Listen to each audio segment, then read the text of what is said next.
Seja muito bem-vindo e bem-vinda ao canal de Deus. Que a mensagem que trazemos no vídeo de hoje possa de alguma maneira tocar o seu coração. Se você crê, digite aí nos comentários "eu creio". É interessante que, às vezes, a vitória nem está pronta, mas quando nós declaramos, é como se a nossa coragem de declarar essa vitória, mesmo que a gente não veja os sinais dela, Deus antecipasse esse processo. Porque a vitória, para acontecer, nós precisamos acolher a graça de Deus e precisamos fazer a nossa parte. E quando nós declaramos a vitória, a nossa mente se programa. É como se ela se permitisse viver aquilo que nós já proclamamos. Porque o estado de fracasso, minha gente, ele tem um poder assolador sobre nós. Quando nós alimentamos, sabe, no dia a dia, você sabe o que eu estou dizendo? Porque isso é muito comum na nossa vida. Quando as coisas começam a dar errado, quando não acontecem de acordo com a nossa expectativa, com aquilo que a gente havia planejado, é natural que a gente se sinta, talvez não fracassados, mas a gente se sinta frustrados. A frustração faz parte da vida humana. Mas a frustração, quando ela não é trabalhada para a gente poder superar, né? Porque é natural que a gente se frustre, mas não é natural que a gente permaneça muito tempo frustrado. A gente já falou aqui tantas vezes da capacidade humana de superação, não é? A gente vê tantas pessoas sendo capazes de superar as dificuldades da vida, e a gente se entusiasma a ser capaz também. É a força do testemunho do outro na nossa história. Por isso que é tão bom a gente ouvir o testemunho de alguém que conseguiu, de alguém que passou por dores semelhantes a nossas e foi além, não ficou parado nelas. Na minha pregação, eu peguei o exemplo da Ângela, lá de Maceió, quando eu estava fazendo o show lá em Cajueiro, uma cidade próxima a Maceió, uma cidadezinha pequena, bonita, onde eu tive a oportunidade de estar com aquele povo numa noite tão especial. Antes de subir ao palco, tive a oportunidade de conhecer a Ângela, que foi o testemunho que eu contei no Osana Brasil e que nunca é demais a gente recordar. A Ângela estava preparando com o filho dela a formatura tão esperada daquele menino. Um menino esportista, atleta, que sempre cuidou da saúde, que sempre cuidou de si mesmo. Naquela manhã, tomando café com a mãe, feliz por ter conseguido vencer a vida, vencer todas as dificuldades que são próprias da vida de um estudante. E naquele dia ele celebraria a sua vitória na faculdade, iria se formar. Mas a vida não permitiu que isso acontecesse. Na hora do almoço, quando Ângela voltou, tomou café com o rapaz, foi ao salão, foi preparar-se também, e quando voltou na hora do almoço, encontrou o filho morto dentro do banheiro. Depois de investigar as causas da morte, uma parada cardíaca, um infarto fulminante, tão comum nos jovens de hoje, né? Um menino de 24 anos, que às vezes o problema do coração a gente tem e não sabe. A gente, muitas vezes estamos saudáveis e nos falta uma investigação, um check-upzinho faz bem a todo mundo, a quem tem saúde, sobretudo, também, para a gente poder identificar o que está errado dentro de nós. Infelizmente não deu tempo de descobrir que alguma coisa estava errada no coração daquele menino. Mas o grande testemunho da Ângela foi justamente me dizer, entre lágrimas: Padre, eu sinto muita saudade dele. São 7 meses. Gente, e logo 30 dias depois da morte do filho, morreu também a mãe. Então ela perdeu 2 grandes vínculos. Perdeu o filho, perdeu a mãe. Deixou de ser mãe e deixou de ser filha num espaço de 30 dias. Se a gente for pensar, causas suficientes para que essa mulher pudesse dizer: eu sou uma fracassada, a minha vida não tem mais sentido. E quando ela veio me pedir para rezar por ela, ela não falou nada disso. Ela só me disse que dói demais. E sustentada pela fé que tem na ressurreição, me disse: não tenho nenhuma revolta, Padre. Não fico pensando que Deus foi injusto comigo, não, nada disso me ocorre. O que me ocorre é a saudade. Reze por mim, Padre, para que eu seja capaz de tolerar essa saudade, de colocar dentro do meu coração a vida em ordem. Esse testemunho mexeu comigo, mexeu com muita gente que assistia a nossa palestra no domingo. E nunca é tarde, nunca é demais a gente repetir, e nunca é tarde para a gente reviver.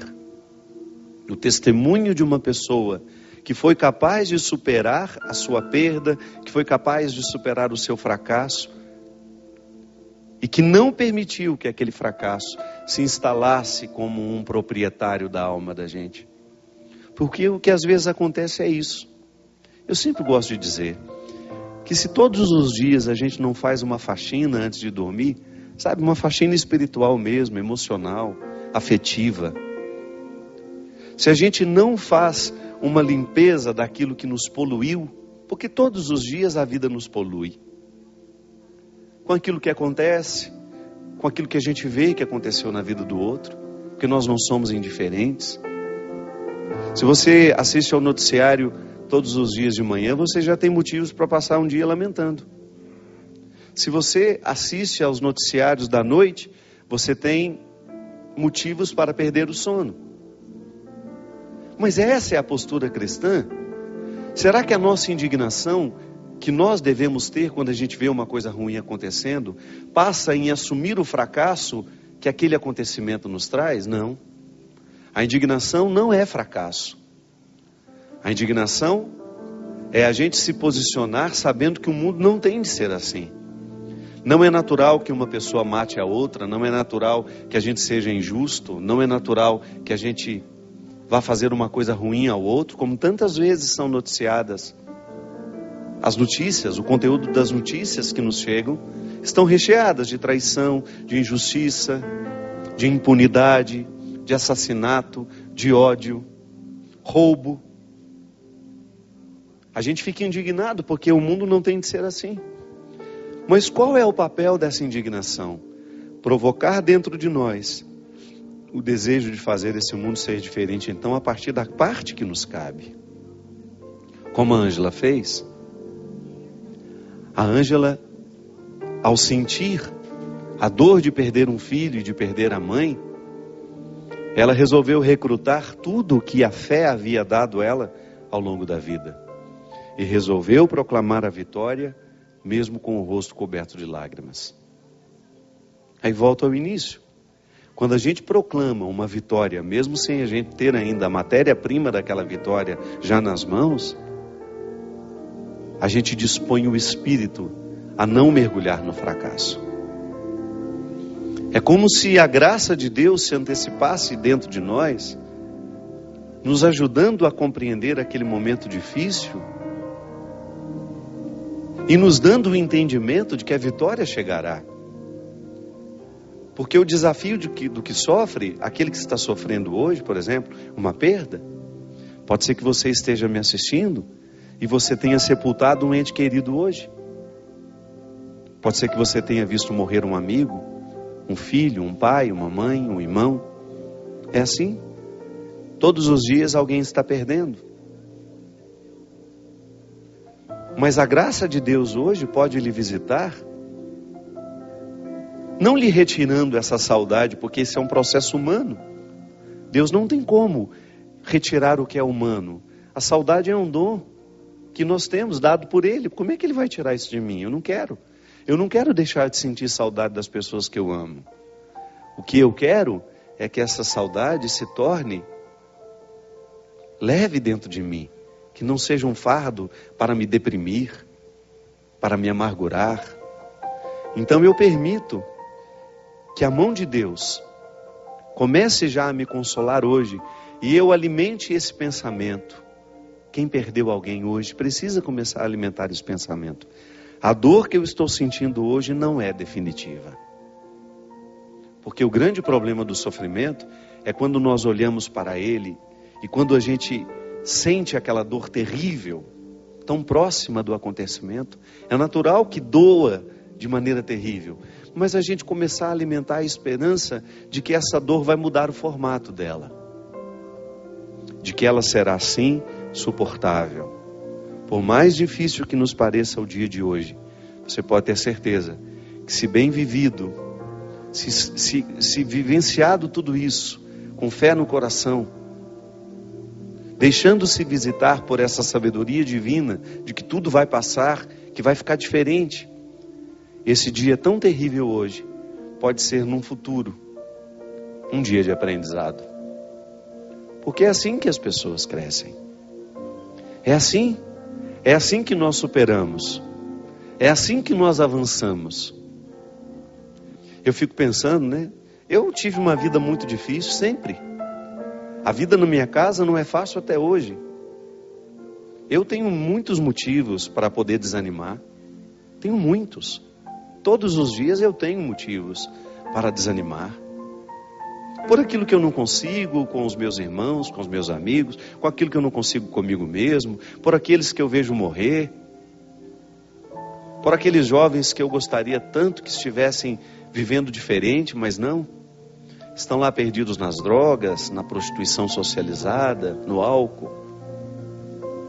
Por ver o meu país tão injusto, por ver tantas vezes os nossos governantes fazendo o absolutamente contrário do que deveriam fazer. Deveriam cuidar da gente, mas às vezes saqueiam o cofre público, lá onde nós depositamos os nossos impostos, para que este país seja melhor, para que a gente tenha saúde, para que a gente tenha segurança, para que os nossos filhos tenham uma boa educação. Todos os dias nós temos motivos para desanimar. Todos os dias você também tem motivo para jogar a toalha e dizer: olha, a partir de hoje eu não luto mais. Mas não é assim que se faz gente grande. Não é desistindo que se faz gente grande. E por isso que vale a pena o testemunho, porque você vê que o outro não, que você não está sofrendo sozinho, que isso é humano. Eu gosto de dizer, né? Falo no meu livro, no Quem Me Roubou de Mim, que nós muitas vezes estamos estranhos às questões humanas. Nós estamos ficando estranhos a nós mesmos. Nós estamos estranhos ao sofrimento. Nós estamos estranhos à morte, como se isso não fizesse parte da nossa vida, como se isso não fosse um processo natural da vida. Não pode ser assim. Esse livro aí que está aparecendo, ó, Quem Me Roubou de Mim, além de falar do sequestro da subjetividade, fala justamente dessas perdas que o mundo contemporâneo, que o mundo de hoje está nos trazendo. Prejuízos terríveis. Por quê? Porque a gente não se reflete, a gente não se pensa. E quem não se pensa, vai ter muita dificuldade de pensar a vida com mais amplitude. Porque a maneira como eu me penso, reflete na maneira como eu penso a minha vida. Como eu olho para as pessoas, a maneira como eu me olho, reflete na maneira como eu olho para o outro. Então, esses sofrimentos que fizeram parte de você ao longo deste ano, eles têm que lhe trazer um fruto, sim. E se não trouxeram, você pode ficar esperto. Pode ser que você esteja deixando de arrancar deles o aprendizado. Pode ser que você esteja guardando os fracassos na estante, sabe? Sem reciclá-los. Não, fracasso tem que ser reciclado. Aquilo que você lutou, eu posso dizer, encontrei tantas pessoas que passaram pela batalha contra o câncer, ou porque lutaram consigo mesmas, ou porque lutaram com as pessoas mais próximas. Só quem já passou por isso sabe como é difícil.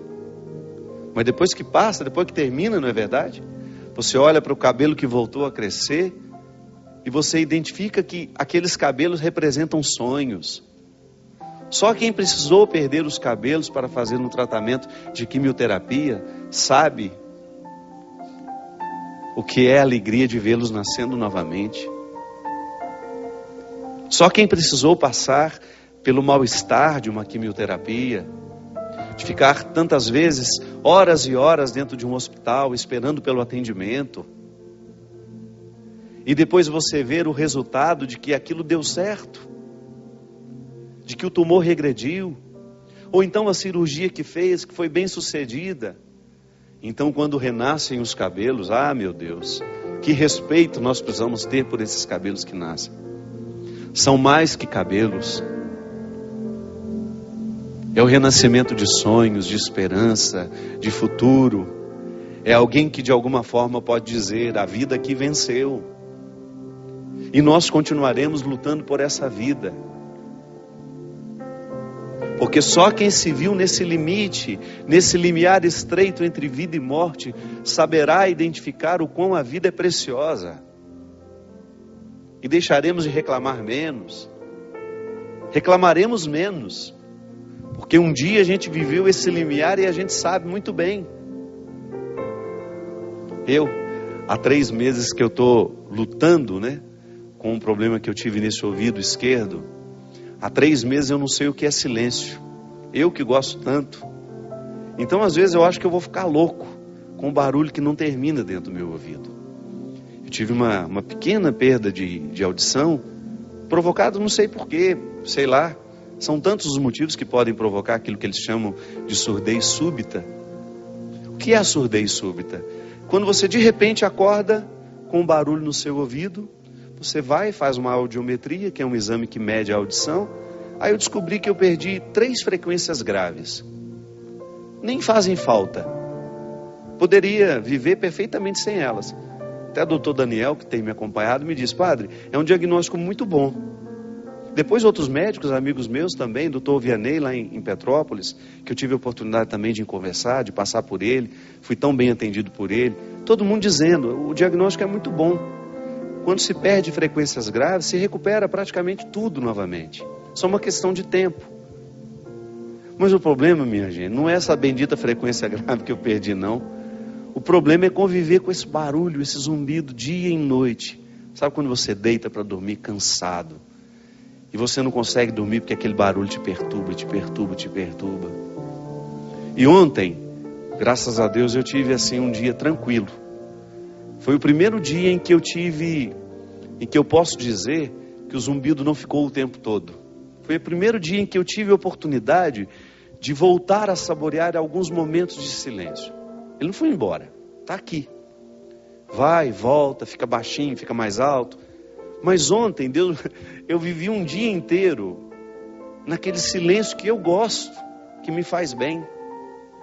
Você não pode imaginar de como eu valorizei aquilo. Você não pode imaginar de como para mim foi gratificante ter a oportunidade de valorizar uma situação que às vezes passa despercebido, porque eu me acostumei com ela. Então, como agora eu estou tendo de conviver com um barulho no meu ouvido, e se Deus quiser, vou dar um jeito de curar isso, ou pelo menos diminuir isso, para eu não ficar louco, senão a gente fica louco, a gente não consegue se concentrar, tudo fica mais penoso, a gente fica mais cansado, menos paciente com as coisas. Então, sabe, quando você experimenta aquilo que antes você tinha e não sabia valorizar. Se Deus me der a graça de ser curado disso, você pode ter certeza que eu nunca mais vou interpretar o silêncio da mesma forma. Porque passar 3 meses com esse barulho o tempo todo no seu ouvido não é brincadeira.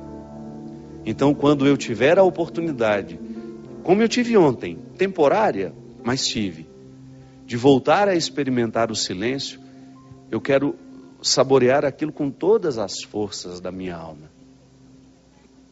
Porque para isso serve o sofrimento. Por isso que eu estou lhe dizendo, o que lhe aborreceu ao longo desse ano? O que foi penoso para você? Eu dei meu testemunho, falei o testemunho da Ângela. A minha história é tão pequenininha, perto de tantos sofrimentos que a gente teve. A gente teve a Célia, nossa amiga aqui, que trabalha conosco, que enfrentou o ano passado, um pouco esse ano também, né, Célia? Ainda na continuidade do tratamento, 2010, 2011, continua em tratamento. A Célia sabe, nós vimos quando os cabelos da Célia caíram e depois vimos a alegria quando nasceram. Está aqui, trabalhando, feliz da vida, levando a mãe dela por onde vai, com amor, com carinho. Mostra a Célia para nós, essa menina tão especial, tão cheia de Deus, que foi um testemunho para nós aqui, para quem esteve ao lado dela. Então, para a gente poder ter o direito de cantar essa música, Hoje Eu Livre Sou, a gente precisa vasculhar tudo o que foi difícil na nossa vida, porque somente a partir da superação dessas dificuldades é que a gente vai alcançando essa liberdade interior que só Deus pode nos dar. Nós vamos para um rápido intervalo e a gente volta já já com o programa Direção Espiritual.